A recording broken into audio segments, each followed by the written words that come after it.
Olá, tudo bem? Seja muito bem-vindo a mais uma edição do Conexão Desbravador e hoje o assunto é educação. Para falar sobre esse assunto, recebemos aqui de maneira virtual a professora e deputada estadual que está indo agora para o 4º mandato na Assembleia Legislativa de Santa Catarina, Luciane Carminati, deputada do Partido dos Trabalhadores, que tem domicílio em Chapecó. E o assunto, como eu falei, educação é também um dos principais temas que rondam a Assembleia Legislativa de Santa Catarina. O atual governador, Jorginho Melo, teve como uma das suas principais bandeiras de campanha o tema faculdade gratuita. Um assunto interessante, mas que também tem alimentado várias discussões por conta das consequências que o programa pode gerar. E não são apenas boas notícias. Há toda uma cautela, uma defesa por parte das universidades particulares que questionam a sustentabilidade financeira e até mesmo social desse projeto.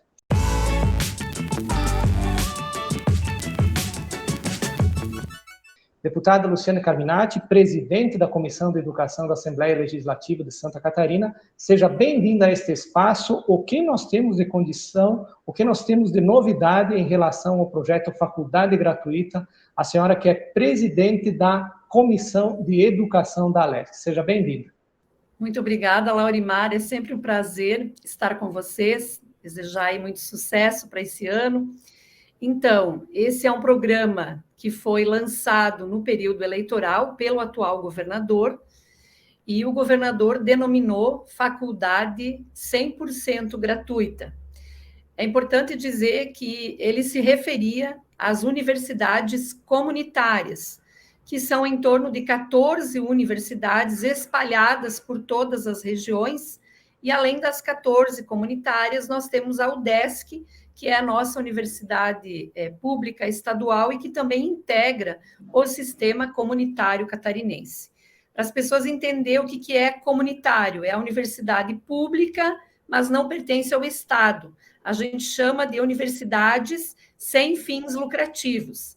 Na outra ponta, nós temos as universidades que são com fins lucrativos e que não tem nenhum demérito nisso. Nós temos empresas ligadas à educação e nós temos, então, centros de educação ou universidades públicas não estatais. Como é que funciona hoje? Então, hoje funciona assim, o estudante faz o Enem, ele ingressa na universidade comunitária e aí ele tem uma solicitação de bolsas do UniEdu. As universidades comunitárias podem ofertar bolsas de estudo num percentual que está previsto em lei, e do montante do recurso público, 90% vai para essas instituições comunitárias e 10% para as particulares. Isso até hoje existe. O que é que o governo, então, está dizendo que vai fazer? Ele não fala em mexer nessas, deixar como está, né? Não falou até o momento em mexer no UniEdu, permanece esse programa, mas, a partir de agora, então, quando for aprovada a lei, os estudantes teriam 100% de gratuidade, não pagariam nenhum valor de mensalidade. Quais estudantes... E o dinheiro para isso, deputada? É uma pergunta que eu lhe faço, porque nós estamos falando aqui de uma informação que eu tive aqui com representantes da universidade particular, 30 mil alunos. Eu estou errado, estou certo nesses números aí? 30 mil, se não me enganar, é do conjunto todo das universidades, né? Das 14. Então, nós teríamos 30 mil mensalidades para pagar de alguma faculdade. Eu vou dar só um exemplo aqui que talvez faça as pessoas entender. Para a gente conseguir trazer uma universidade pública federal para Chapecó ou para Santa Catarina, foram décadas de luta, certo? Uma universidade pública. Agora a gente está falando em 14 pública. É isso? O governador está falando em 14 pública. Eu, sinceramente, de todos os números que eu conheço do Estado, não tem possibilidade nenhuma de ter esse programa para 100% dos alunos do sistema comunitário. Bom, acho que o governo começou a fazer contas e se deu conta de que essa conta não fecha, certo? Fazendo um Gostei do trocadilho. Fazendo um trocadilho. Não feche essa conta. Você perguntava Uhum. da fonte. A fonte, eu, como professora, deputada, não permitirei que saia recursos do que é já previsto nos 25% da educação. Por quê? Por que a Luciane não permite? E muitos deputados não permitirão. Porque o Estado, pela Constituição, é responsável por todo o ensino médio do Estado, tá? E também compartilhadamente pelo ensino fundamental. Vou dar um exemplo. Na IFAP, falta uma escola de ensino médio na IFAP.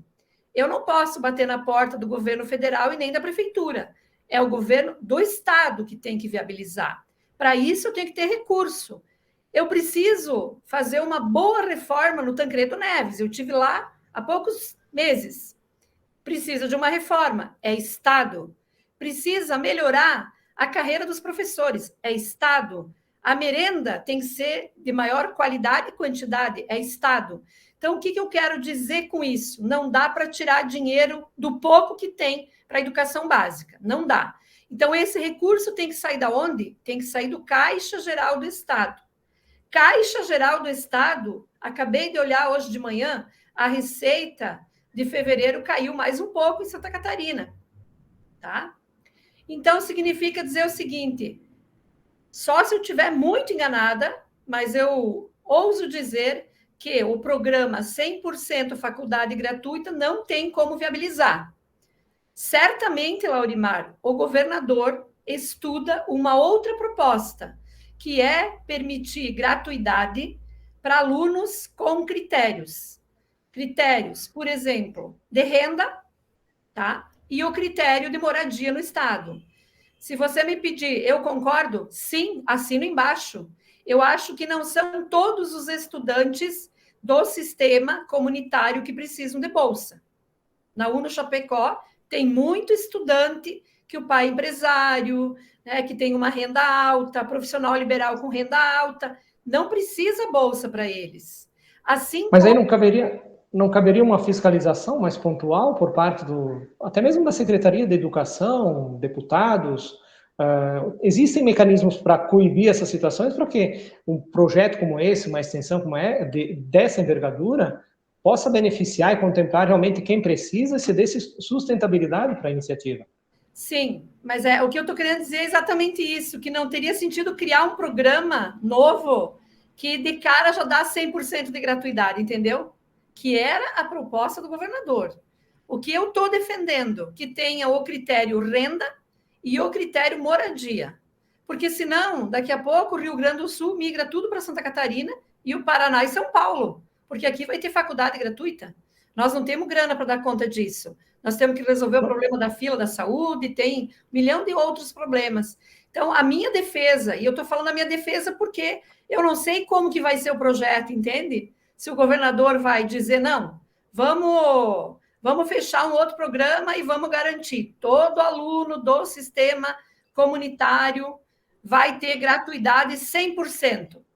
Aí eu entro num outro debate. Tem alunos, Laurimar, que também não precisaria ter 100% de gratuidade. Precisariam de uma ajuda de custo, certo? Talvez 30%, né? Ou 40%. Então, o governador também ventilou. Ou é 100% ou não é nada. Então, eu também acho que são muitas conversas agora, sabe? Muita coisa que está sendo ventilada. E até o momento que vier o projeto mesmo, a gente fica nessa insegurança, porque é muito vai e vem. Agora, de certeza, 100% gratuidade para todos os alunos é uma proposta que não se sustenta. Deputada, outra questão que nos chama atenção é que o secretário de Estado da Educação é reitor de uma dessas universidades que seriam contempladas, uma dessas universidades comunitárias.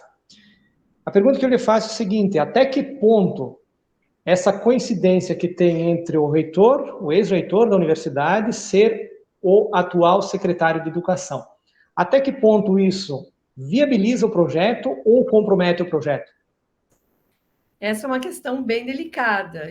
Eu assim, acompanho a luta da CAF já de muito tempo, tenho muito respeito, porque não existia ensino superior em Chapecó se não fosse pela Fundeste, UNOESC, Uno Chapecó, até chegar hoje a nossa Uno Chapecó, né?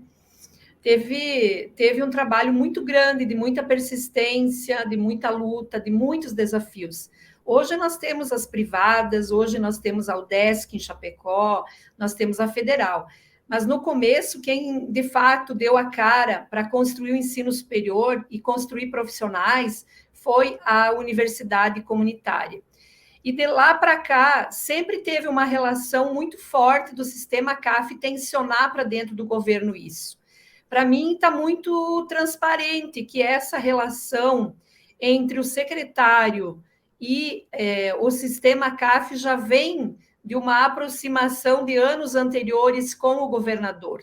Tanto é que eu já estive em eventos do sistema CAF e o governador foi tratado como pessoa da maior confiança do sistema comunitário.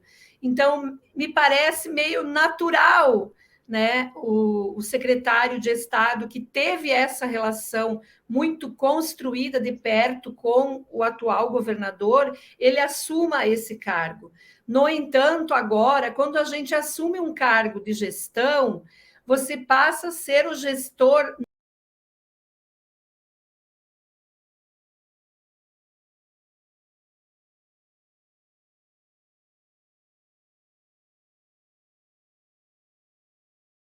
Então, vamos tratar com muito zelo e com muita seriedade.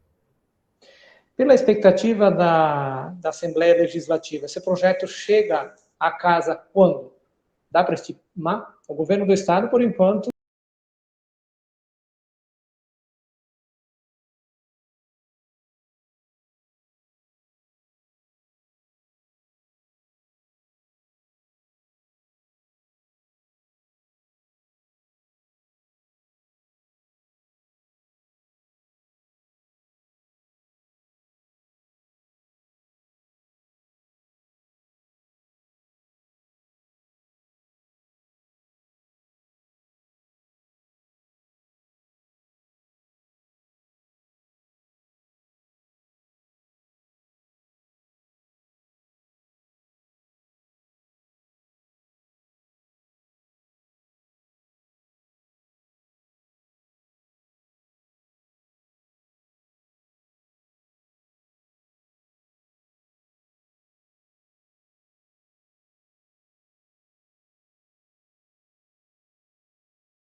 da iniciativa do ensino superior, desmonte de empreendimento, até, inclusive, gerando desemprego e, por que não, talvez até falência de algumas universidades de menor porte. Então, Você pensa nessa possibilidade de abordar esse projeto aqui e destinar o recurso para o aluno e não para a universidade? Aí nós talvez estaríamos indo contra a proposta lá, que era para atender a demanda das comunitárias. Veja que ela parece uma proposta interessante, né? Quando a gente analisa, o aluno é pobre, não importa se ele está na particular ou se ele está na comunitária, ele é pobre, ele é carente. Mas só que tem coisas que a gente não pode dizer que é a mesma coisa. E vou dar um exemplo aqui.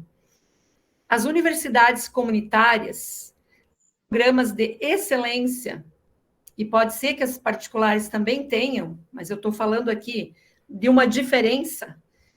As universidades comunitárias têm programas de excelência voltados hospitais universitários, clínicas ligadas à área da saúde, atendimento médico, fisioterapia, escritório sócio-jurídico, projetos ambientais. Só pegar a UNO Chapecó aqui e ver quantos programas de extensão que essa universidade tem. E essa universidade investe, assim como as demais, se não me falha a memória, esse ano que passou foram 68 milhões, não sei se é do ano ou dos últimos anos, eu tenho que conferir o dado, mas é 68 milhões em pesquisa, porque o tripé de uma universidade é ensino, pesquisa e extensão. Bom, aí se eu passo o recurso só para o CPF, eu estou dizendo que todas são iguais, que o aluno está carente e todas são iguais. E eu quero dizer que eu gostaria muito que nenhuma universidade particular quebrasse, sobretudo porque tem lugares, como eu disse anteriormente, que não tem nenhuma universidade, é a privada, é a que tem, é a que leva, e tem muito trabalho legal, tem muita excelência, não é essa a questão. Mas eu não posso, Laurimar, dizer que tem que dar o mesmo tratamento para quem tem que fazer pesquisa, projetos de extensão e tem que gerar cursos de graduação, com relação a outra que só oferta cursos de graduação. Então, como que tu faz esse debate? Aí é que entra o debate do público não estatal e do privado, ou seja, o dinheiro público tem que ir, no meu entendimento, eu posso ser convencida do contrário, mas eu entendo que o dinheiro público tem que ir com preferência onde tem finalidade pública. Extensão tem finalidade pública, pesquisa tem finalidade pública. Inclusive, um dos debates que eu também estou levando para o sistema comunitário é que mesmo que o governador destine um valor razoável para o sistema comunitário, eu quero saber quais são as contrapartidas, além do que tem do sistema comunitário. Quais as contrapartidas? As universidades comunitárias vão fazer formação de professores da rede pública? Ótimo! Quantos professores, qual carga horária por ano? Isso nós vamos cobrar. Terá ampliação do atendimento ambulatorial para a comunidade? Projetos de intervenção ambientais? Enfim, eu estou dizendo que parece muito interessante só o CPF, se todas estivessem no mesmo objetivo, mas a gente tem diferenciação. Então, nós também precisamos olhar para isso. Uhum. Deputada, ainda em relação aos recursos, esse valor de 2 bilhões de reais, a senhora fala desse valor aí ano, é isso? É o valor que... Uma estimativa. É uma estimativa que o governador anunciou. Eu não fiz conta para ver se fecha essa conta ou não. Eu estou pegando o número dele. Certo, mas dentro de uma tendência, de uma lógica, de uma matemática bem básica, a tendência é que esse número aumente significativamente de um semestre para o outro, de um ano para o outro. Porque se hoje eu estou pagando faculdade numa universidade particular que ela não tem bolsa, eu vou fazer de tudo para me inscrever numa comunitária para receber a bolsa. E aí eu serei mais um, e mais um, e mais um. E aí o número de alunos atendidos, ok, o projeto contempla, é necessário que se aumente isso, mas aí a questão é aquela inicial. Vai ter recurso, mesmo que se fale do Caixa Geral do Estado, vai ter recursos para isso? O que a orientação jurídica aponta? O que o Tribunal de Contas sugere para uma situação como essa? É que assim, Laurimar, a gente está falando só de suposições, né? Porque, veja bem, para mim chega várias informações. Chega a informação de que vai ter um número limite de alunos, que vai ter um número limite por curso, que aquilo que era do período eleitoral não tem como viabilizar, que vai ter vários critérios, os critérios vão restringir. Então, a gente, na verdade, assim, a gente está nadando, pisando em ovos, né? Como a gente diz. Porque, como o projeto ainda não está desenhado, eu não sei o que te dizer. Agora, uma certeza eu tenho: o orçamento não é um saco sem fundo, né? Ele tem teto, ele tem limite. O governo vai ter que colocar regras restringindo.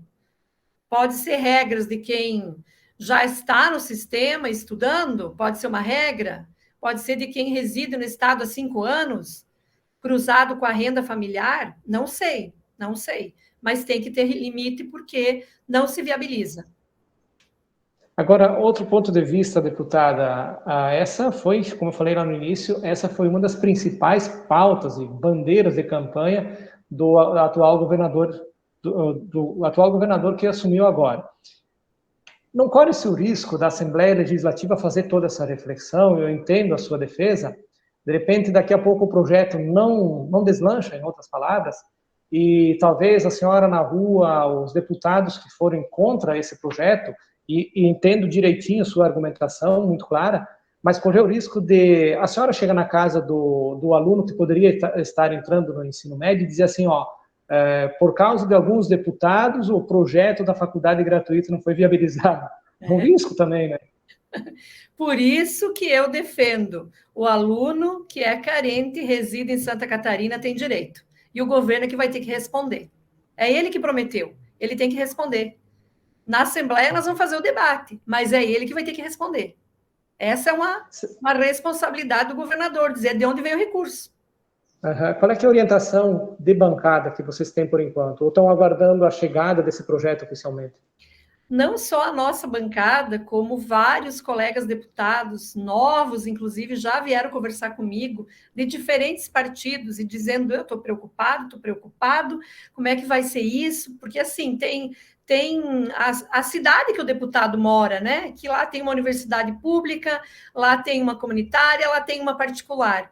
E aí tudo isso vem, e os deputados vêm e perguntam: Luciane, o que tu vai fazer? Eu disse: calma, gente, não tenho o que fazer agora. Agora a gente tem que aguardar o envio do projeto.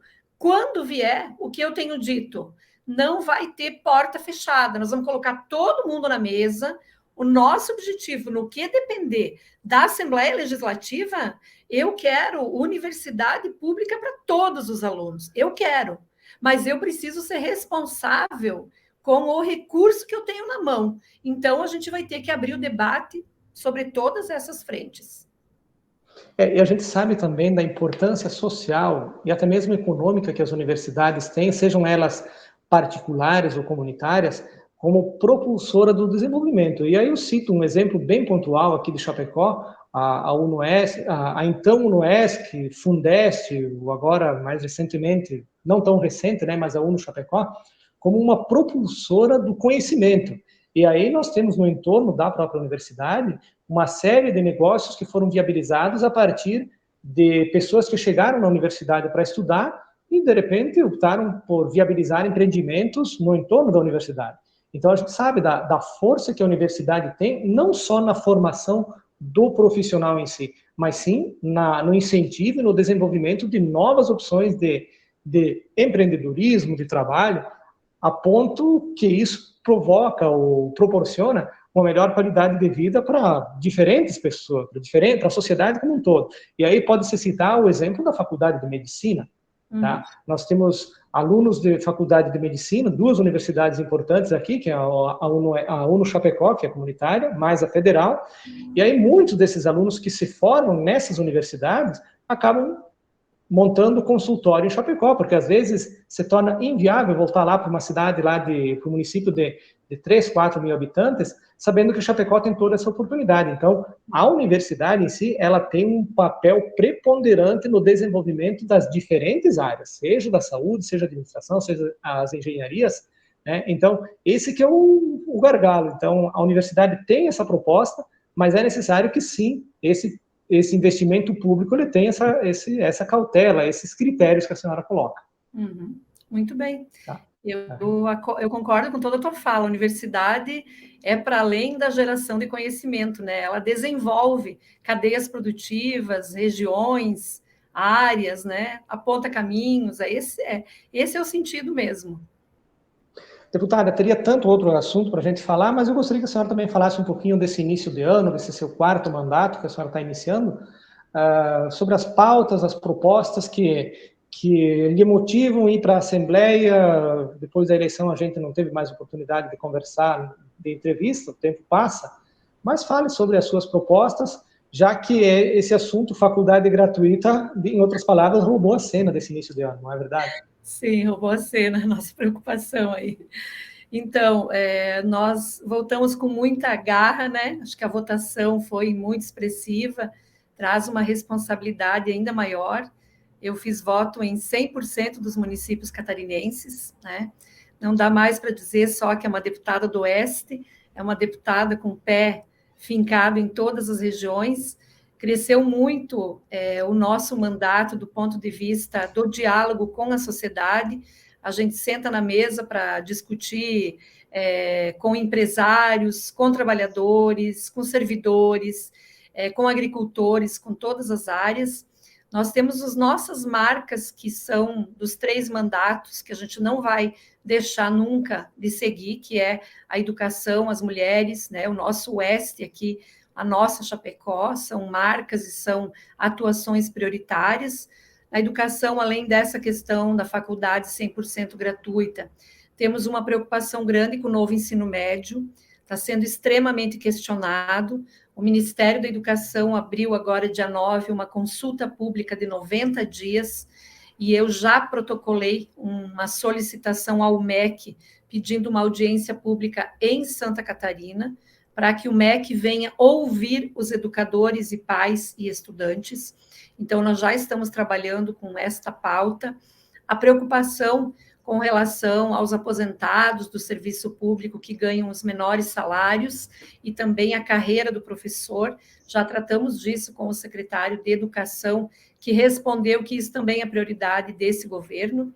Nós temos uma outra grande preocupação, que é o crescente índice de violência em todas as regiões. Então, vamos ter que ter mais ações no enfrentamento à violência e discutir melhor a cultura da violência, que vai também, né, nos assustando na medida em que nós fechamos o ano passado, Laurimar, com 23 mil medidas protetivas em Santa Catarina. No ano anterior foi 19, o ano passado 23 mil. Então, significa que a gente precisa tratar desse tema. Na área social, nós temos grandes desafios, que é o desafio da habitação. Então, agora vem Minha Casa Minha Vida novamente, habitação rural, mas a gente precisa pensar projetos de regularização fundiária, de kits de habitação para as moradias que já tem, para os moradores para os usuários que já têm o terreno, mas têm uma dificuldade imensa de fazer a sua casinha, né? Então, eu diria que temos grandes desafios. E no nosso caso, em Chapecó, em especial, eu tenho já uma solicitação de audiência com a secretária de Estado da Saúde para a gente discutir o aparelho de ressonância magnética de 7 milhões, que já foi aprovado no orçamento, a nosso pedido, a bancada do Oeste aprovou. Então, queremos esse equipamento e queremos discutir o custeio e a ampliação dos serviços do Regional do Oeste. Então, estou resumindo aqui, né? Poderia falar de muito mais coisas, né? Mas para dizer que a gente já começa aí esse ano com muitas coisas a dar conta e com muito resultado para apresentar.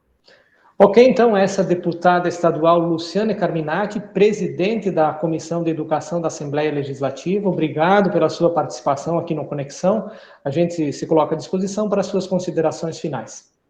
Eu agradeço, Laurimar, deixo um forte abraço a todos e todas que estão nos acompanhando. Nós tivemos também recentemente uma atuação em relação à segurança pública da IFAP. Eu espero que nesse mês de março, conforme o combinado com o comandante, nós possamos ter já índices melhores na região da IFAP, do ponto de vista dos furtos, né, arrombamentos e tudo mais. De qualquer forma, estamos à disposição. Um grande abraço, uma ótima semana. Ok, então essa deputada Luciane Carminati, do Partido dos Trabalhadores, hoje falando sobre a pauta, principalmente educação e faculdade gratuita do governo do Estado. O Conexão Desbravador volta em breve com mais assuntos de interesse da nossa gente. Até mais!